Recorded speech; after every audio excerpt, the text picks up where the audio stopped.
네, 부산은 지금 함께하고 계실 시각 5시 40분 지나고 있습니다. 한 주간 전 세계 곳곳에서 일어난 주요 이슈들 전문가 해설과 함께 정리해보는 시간인데요. 동의대 공공인재학부 아시아개발연구소장 김태환 교수 전화 연결돼 있습니다. 교수님 안녕하십니까? 예, 안녕하세요. 네, 어제 아주 가장 큰 사건이 아니었나 싶습니다. 북한이 이번에는 일본 상공을 넘어서 북태평양에 탄착시키는 미사일 도발을 감행했습니다. 북한의 이번 미사일 도발로 일본에서는 뭐 전시 상황과 맞먹을 정도로 긴장이 감돌았다고 하죠. 이 소식 먼저 전해주시죠. 그래서 우리 합동참모본부가 북한이 29일 오전 5시 57분 평양시 순안 일대에서 미사일 한 발을 쏘았다고 그렇게 발표를 했는데요. 중거리급 이상으로 추정되는 이 탄도미사일이 최고 고도가 한 550km 정도로 해가지고 한 2,700여 킬로를 비행해서 일본을 넘어서 북태평양 해상에 떨어졌습니다. 네. 보통 지상에서 한 1,000km 정도 상공을 대기권이라고 그러거든요. 그러니까 550km 정도 고도라면 대기권을 벗어난 건 아니고요. 그래서 ICBM이라고 할 수는 없습니다.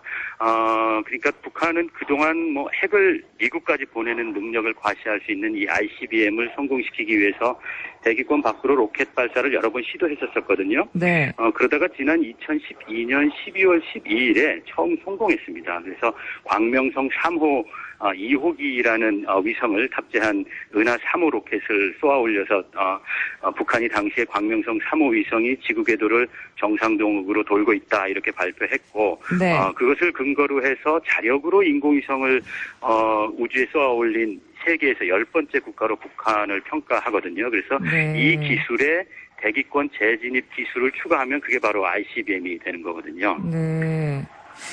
참 어쨌든 이번 미사일 발사로 이제 자국의 상공을 통과한 일본은 물론이고 또 미국과 일본이 많이 놀랐겠죠. 그렇죠. 또 미국과 중국까지 나서서 또 거센 비판을 이어가고 있습니다. 미국 전문가들은 이번 미사일 도발 여태까지 보지 못한 가장 심각한 도발이고 자칫 전쟁을 촉발할 수 있다 이런 우려까지 표명을 한 상황인데 이번 도발로 국제 정세가 꽤 흔들리고 있는 모습입니다. 좀 어떻게 보시나요?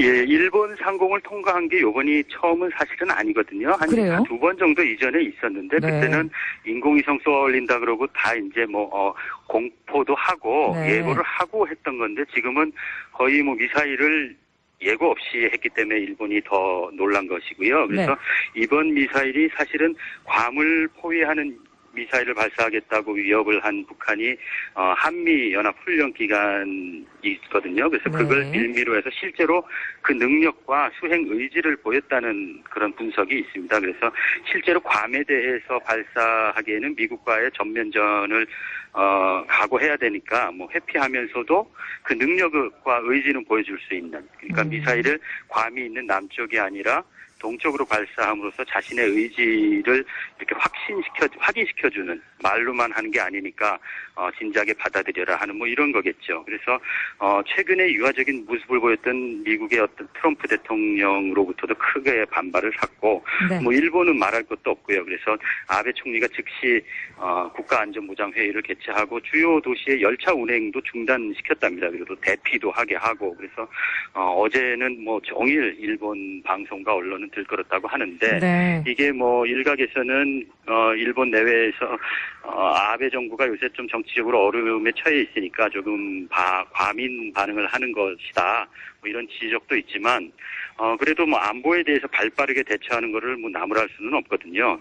그래서 구테르스 유엔 사무총장도 규탄 대열에 합류했고 중국도 한국에 이어서 미국 내에서도 모처럼 유화적인 모습이 나오기 시작하는데 북한이 또 도발을 했으니까 즐거울 일은 없겠고요. 그래서 유엔 안보리 결정 위반이라고 규탄 대열에 중국도 참여를 했는데 문제는 좀 역시 온도차가 좀 있습니다. 그래서 관련 국가들이 너무 지나치게 반응하지 말라 이런 입장도 분명히 했거든요. 그래서 친구들끼리 화가 나서 고성이 오가는 그런 경우에 옆에 있는 친구가 점잖은 척하면서 어설프게 말리면 좀 더 얄밉잖아요. 그래서 지금 상황이 딱 중국이 그런 입장이 아닌가 그런 생각도 해봅니다.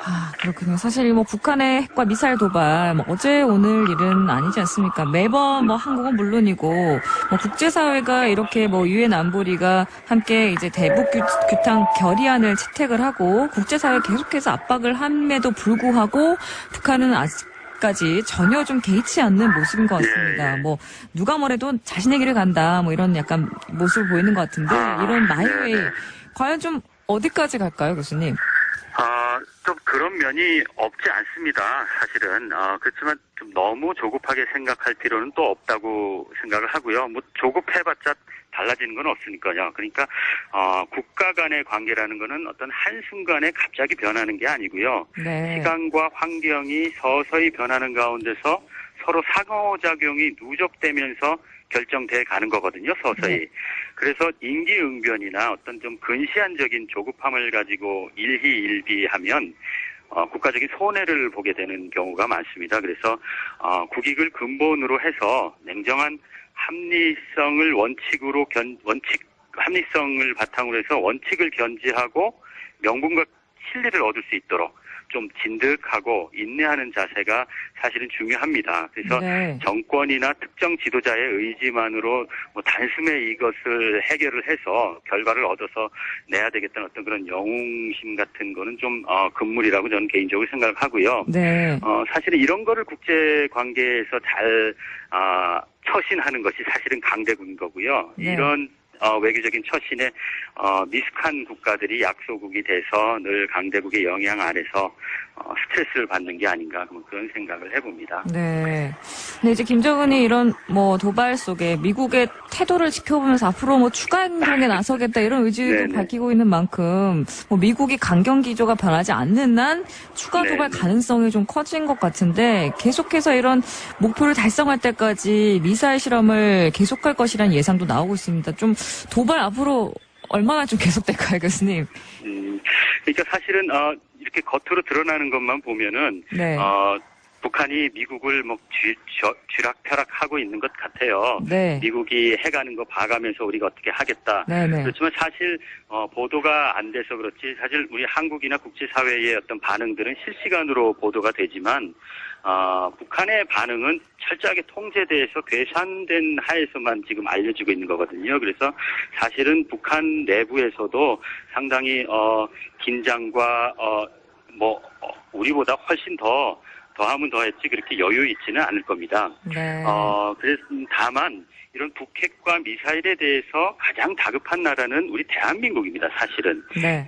여기에 어떤 이념이나 정파나 개인적인 이해관계에 따라서 절대로 오해가 있어서는 안 되고요. 그러니까 우리와 큰 관련이 없다고 보는 시각에서 이것을 접하면 좀 문제가 생길 겁니다. 그래서 어떤 경우에서도 북한의 핵을 우리가 이고 살 수는 없다. 네. 그것이 바로 대한민국이다. 이런 것은 분명히 좀 국민적인 합의가 있어야 되겠고요. 그리고 일본이나 미국보다도 한국이 더 그렇다는 거죠. 그래서 북한의 현재 핵과 미사일 능력만 가지고도 사실은 주한미군이 없으면 한국은 결코 감당할 수가 없는 거거든요. 이 부분에 있어서는 여야가 모든 대부분의 국민들이 인정하는 바고요. 네. 그래서 이 부분에 좀 솔직해져야 하고 이런 절실함이 없으면 사실은 우리 입장에서 북한 핵과 미사일 문제를 해결할 수가 없습니다. 그래서 그런 절실함을 우리가 가져야 되겠고, 따라서 과거 대북 정책에 대한 어떤 시시비비를 가리는 건 지금 상태에서는 바람직하지 않고요.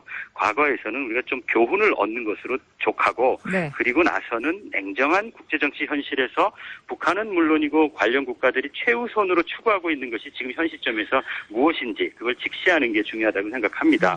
그런 면에서 북한 어떤 내부의 정변이나 미국이 군사적인 수단으로 어떤 북한을 공격할 거라는 확신이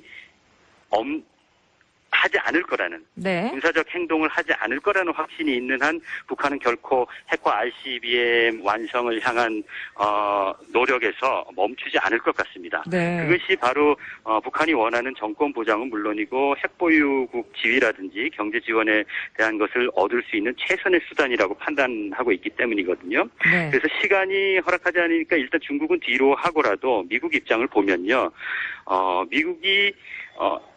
미국은 핵 자체보다도 ICBM을 용납할 수 없습니다. 우리랑 입장이 조금 다른데요. 왜냐하면 ICBM을 통해서 미국으로 날아오지 않는 핵은 사실은 미국한테 직접적인 위협이 아니거든요. 그래서 미국 영토가 직접 위협의 대상이 되기 때문에 ICBM을 결코 용납할 수 없는데 그래서 한반도에서 전쟁이 발생한다면 북한이 감히 전쟁을 시작하는 걸 거라고 저는 생각하지 않고요. 네. 오히려 ICBM을 용납할 수 없는 미국이 ICBM의 핵을 탑재할 능력이 완성되기 전에 해결해야 된다는 그런 당위를 가지고 있는 미국에 의해서 전쟁이 일어날 가능성이 오히려 더 큰 거거든요. 그걸 제가 염려합니다. 저는 개인적으로. 네. 그래서 2차 세계대전 이후를 보더라도 어떤 나라도 미국의 전쟁을 감히 먼저 걸어온 국가가 없습니다. 2차 세계대전 이후에. 대부분의 전쟁이 미국의 국익이나 국제사회의 안보를 명분으로 해서 미국이 시작한 거거든요. 네. 그래서 그런 면에서 보면 미국이 한반도에서 전쟁을 시작할 가능성이 크냐 작으냐의 문제인데 저는 개인적으로 좀 희박하다고 보고요. 왜냐하면 미국 언론들을 보면 한반도에서 전쟁은 핵전쟁이 될 것이라는 얘기들을 많이 보도해요. 최근에. 네. 이거는 미국 여론이 북한을 이미 핵을 보유한 주체로 인식하고 있다는 겁니다. 정부 네. 공식적인 발표가 어떻든지 간에. 그래서 미국이 핵을 가진 주체와 전쟁을 시도한 적도 없습니다. 그래서 네. 다만 이 핵을 미국 영토에 운반한 ICBM을 북한이 가지지 못했기 때문에 ICBM 완성되기 전에 미국이 군사적인 행동을 취하지 않을 그런 명분을 좀 북한도 그렇고 이렇게 만들어야 될 텐데 그게 좀 안타까운 제 마음입니다. 그래서 네. 정리를 하자면 기존의 북한 핵과 미사일을 인정하고 북한이 ICBM을 포기하는 조건으로 만일에 미국과 북한 간의 대타협이 이루어지면 어떻게 네. 할까? 그게 사실은 제가 많이 우려하는 것이고요. 네. 미국의 세계 전략에서 사실은 북한보다도 중국에 대한 견제가 가장 우선이거든요. 그래서 만약 어정쩡한 입장을 취하고 있는 한국보다 북한이 우리가 중국을 더 확실하게 견제해주겠다 이런 의지를 가지고 미국과 타협을 본다면 네. 미국으로서는 사실은 손해 본다고 생각하지 않을 수 있을 거거든요. 특히나 네. 협상과 타협을 좀 이렇게 즐기는 것 같은 그런 성향이 있는 트럼프 대통령이기 때문에 네. 그런 면을 저는 사실은 개인적으로 많이 우려를 하고 있습니다. 그렇군요. 우리로선 참 여러 가지 걱정스러운 면이 참 많은데 문재인 정부가 이 상황을 좀 잘 헤쳐나가길 바라는 것이 모든 국민의 입장인 것 같습니다. 예, 냉정하게, 차분하게, 너무, 과소평가해도 안 되고, 네. 그렇다고 너무 비관적으로 해도 안 되고, 합리적으로, 국제사회와 하나하나 해나가고, 특히 우리의 입장이라는, 우리가 다급하다는 그런, 의식을 가지고, 네. 하나하나 해나가면, 큰 문제는 없을 거라고 저는 생각을 합니다. 네, 그렇군요. 자, 그리고 2달 이상 대치하면서 전쟁 가능성까지 우려됐었던 중국과 인도의 국경 대치 종료됐다는 보도가 나왔네요. 이 소식 좀 자세하게 전해주시죠. 예. 그게, 엊그제죠. 28일 인도하고 중국의 외무부가 같이 발표를 했는데요. 양국이 문제가 됐던 지역에서 동시에 철군을 해서 강경 대치가 해결됐다는 그런 보도였습니다. 그래서 네. 그 명분은 다음 달 3일에서 5일까지 중국 남부의 복건성 샤먼시에서, 그러니까 광동성 위에 바로 복건성이 있는데 거기 샤먼시에서 브릭스 정상회담이 열립니다. 그래서 네. 그 정상회담에 주요 국가인 인도와 중국이 좀 좋은 모습을 보이기 위해서 이 문제를 해결한 것으로 그렇게 다들 보고 있고 또 네. 그런 거 겉으로 드러난 명분은 그렇습니다. 근데 제가 여기서 분명히 좀 말씀드리고 싶은 것은 중국과 인도는 둘 다 핵을 보유한 국가입니다. 그래서 네. 1962년에 많은 사상자를 낸 전쟁의 경험이 있고 아직도 그 앙금이 크게 남아 있지만 서로가 핵을 가졌기 때문에 언어적으로는 어떤 수사를 쓰더라도 결과적으로 무력 충돌을 서로 자제할 수 있었다는 저는 그렇게 보거든요. 그래서 네. 사실은 위기가 있었는데 그 위기라는 것이 보도에 의하면 얼마 전에 무장한 군인들이 서로 몸싸움을 했다는 것이 아주 네. 큰 긴장이었었거든요. 그러니까 네. 둘이서 핵을 가지고 있는 국가들은 사소한 충돌에도 민감하기 때문에 네. 총을 들고 있으면서도 몸싸움을 하는 그런 그 이상을 하지 않게 되는 그런 일이 있습니다. 그래서 핵 보유국이 핵이 없는 국가를 때릴 수는 있지만 핵을 가진 국가를 함부로 할 수는 없습니다. 그래서 이런 네. 점을 우리가 잘 알겠습니다. 생각을 해봐야 될 것 같습니다. 네. 한 주간 전 세계 곳곳에서 일어난 주요 이슈들 정리해봤는데요. 지금까지 동의대 아시아개발연구소 김태환 교수와 함께했습니다. 감사합니다. 감사합니다. 네, 부산은 지금 저희는 내일도 오후 5시 10분에 찾아뵙겠습니다. 지금까지 아나운서 이지연이었습니다. 감사합니다.